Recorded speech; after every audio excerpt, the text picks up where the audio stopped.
Hi everyone, Mike here from the team at DIYAquapros.com. Check out our website for a huge list of do-it-yourself projects, aquarium science videos, and free downloadable content. Subscribe to our channel and like our Facebook page to stay updated.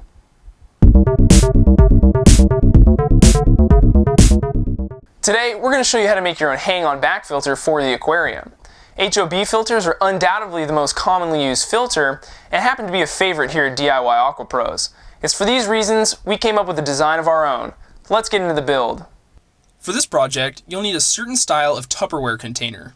We're using one that's meant for cereal or other types of dry goods that's 10 inches tall, 10 inches wide, and 5 inches deep.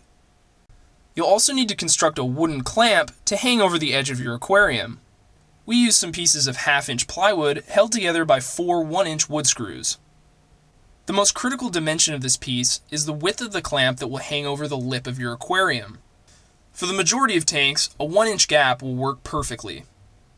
You'll also need a power head to run your filter. We're using one that's rated close to 200 gallons per hour. You need some 1/2-inch PVC pipe so you can construct an intake for the filter.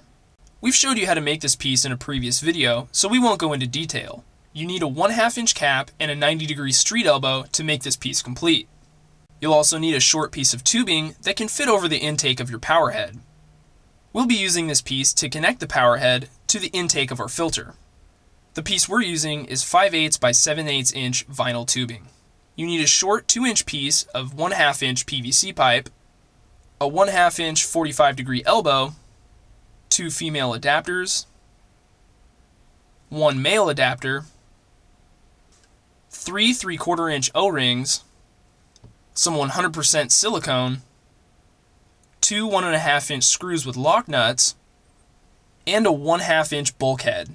We were able to find this piece, ironically, in the electrical fittings section of our local hardware store. Last, you'll need some biological media and a piece of filter padding to wrap over your intake. We're choosing to use ceramic rings and bio balls, but you can use any type of biomedia you prefer. Start by marking a line about 3.5 inches from the top of the container. This is where we'll position our clamp later in the video. Then, trace out 2 holes on either side of this line about 2 inches from the top of the container. This is where we'll fit in our bulkhead and male adapter. Then we drill out each circle with a 3/4-inch drill bit. Next, take your bulkhead and thread it through one of the holes. Make sure the hose fitting side is on the inside of the container. We then place a rubber O-ring around the threads and screw on a female adapter. It's at this point you may wish to assemble your intake. We wrap a piece of filter padding around the intake holes and secure it in place with 2 pieces of fishing line. We'll simply plug in this intake when we're done making all the other fittings. We then place a rubber O-ring around the threads on the male adapter and screw it into the remaining hole. Place another O-ring around the outside and screw on the last female adapter. Next, we drill out 2 small pilot holes where we'll eventually place our metal screws. Line this piece up with the mark we drew previously and using the same drill bit, drill through the container. Then we put in the 2 screws and attach it to the container. Use the small lock nuts to hold this piece in place. To prevent leaks and the metal from reacting with the water in our filter, we're going to cover both of these screws completely with silicone. 24 hours later, after the silicone is dried completely, we're now ready to attach our power head. Plug one end of the tubing into the intake of your power head and place it in the bottom of the filter. Then connect it to the bulkhead. Now we're ready to add our media. We start by putting bio balls in the bottom and we top it off with ceramic rings. Make sure the media level is below the level of the output so we don't clog up our filter. We then take the 2-inch piece of PVC pipe we cut earlier and plug one end into the 45-degree elbow and the other end into the output of the filter. The last step involves plugging in the intake to the filter. And now our hang-on back filter is complete, so let's put it in a tank and see how it works.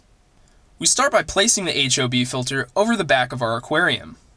Make sure the inside of the clamp doesn't touch the water. To prime the filter, fill it with aquarium water until it begins to pour out the output. Plug in your power head, and water will be pulled through the input we created.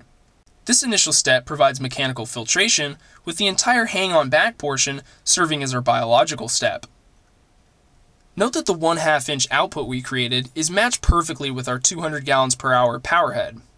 If you're using a stronger pump, you may require a 3/4 inch or even a 1 inch output to prevent an overflow. We're going to make a few different versions of this filter to accommodate stronger pumps, so stay tuned. Ready for the next project? Or how about some aquarium science? Head to DIYAquapros.com for the full experience. Thanks for watching.